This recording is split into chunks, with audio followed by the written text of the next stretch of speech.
Hi guys, Vinay ബ്ലോഗിലേക്ക് സ്വാഗതം. അപ്പോൾ നമ്മൾ ഇന്നുള്ളത് കുന്തോങ്കോളം വടക്കാഞ്ചേരി റോട്ടിലുള്ളൊരു തട്ടുകടയാണ് കേട്ടോ. ഇത് സ്ഥലം വരുന്നത് കുണ്ടന്നൂർ ചുങ്കം.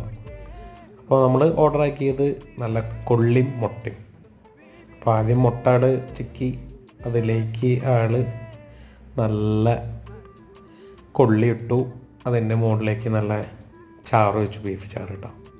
ഇട്ട് സാധനം അടിപൊളിയായിട്ട് കൊത്തി മിക്സിങ് ഇതിലിങ്ങനെ ഇങ്ങനെ അടിപൊളിയായിട്ട് ഇങ്ങനെ കൊത്തിയെടുക്കുന്നതാണ് അതിൻ്റെ മിക്സിങ് കേട്ടോ. അതിലേക്ക് നല്ല വെളിച്ചെണ്ണയും പച്ച വെളിച്ചെണ്ണയും ഉള്ളിയും പച്ചമുളകും നമ്മുടെ പുതിനയിലേക്ക് അരിഞ്ഞതിട്ട് നൈസായിട്ട് ആ പ്ലേറ്റിലേക്ക് തട്ടി സംഭവം ഇടുകയാണ്. പരിപാടിയാണ്, നല്ല ചൂടാട്ടോ. അവിടെ മിക്സിങ്ങാണ് അതിലെ മെയിൻ താരം. പിന്നെ എണ്ണയും കുറച്ച് കുരുമുളക് പൊടിയും ഇട്ട് സംഭവം സ്പൂണിട്ട് നമുക്കണ്ട് തന്ന് നമ്മളെ കഴിച്ചു. സംഭവം കിടുമായിരുന്നു.